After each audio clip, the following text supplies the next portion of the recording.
Voici l'audio du commentaire concernant 1 Jean chapitre 3, les versets 16 à 22.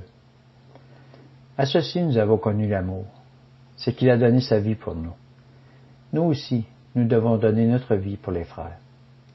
Si quelqu'un possède les biens du monde, qu'il voit son frère dans le besoin, et qu'il lui ferme son cœur, comment l'amour de Dieu demeurera-t-il en lui?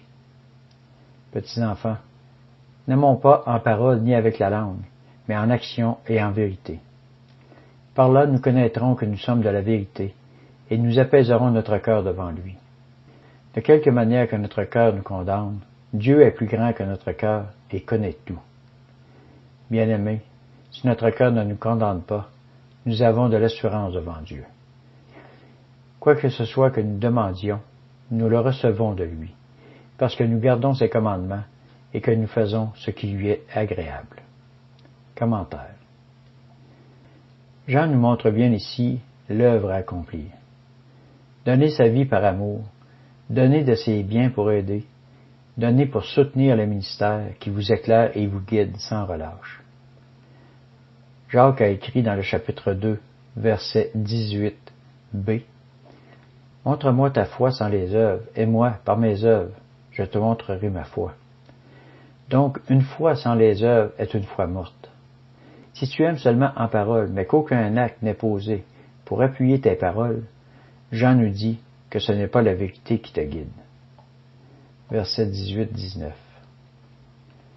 Petits enfants, n'aimons pas en parole ni avec la langue, mais en action et en vérité. Par là, nous connaîtrons que nous sommes de la vérité et nous apaiserons notre cœur devant lui. Donc, pour que ta foi soit solidement ancrée dans la parole, cette même parole qui te dit de poser des actes, pour que par tes actes le monde voie ta foi, suis l'acte suprême que le Maître a posé. Verset 16. À ceci nous avons connu l'amour, c'est qu'il a donné sa vie pour nous. Nous aussi, nous devons donner notre vie pour les frères. Donne de ta vie, de ton superflu. Donne pour qu'il te soit redonné. Nous avons besoin de toi et de ton soutien dans notre ministère.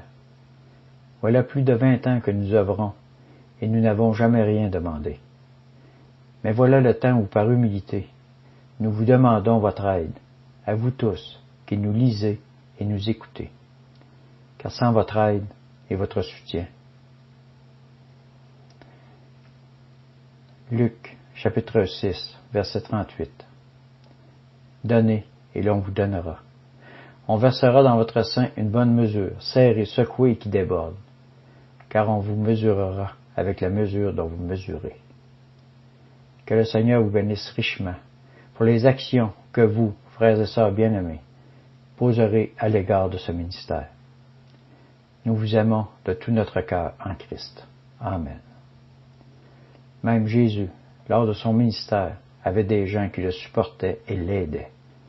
Luc, chapitre 8, verset 3. Jeanne, femme de Chuza, intendant d'Hérode, Suzanne et plusieurs autres qui les assistaient de leurs biens. Vous trouverez les sortes d'aides, les dons par PayPal sur le site Tous unis dans l'amour, ou par l'achat de livres numériques qui sont mis en vente à l'adresse sur lulu.com. Soyez richement bénis.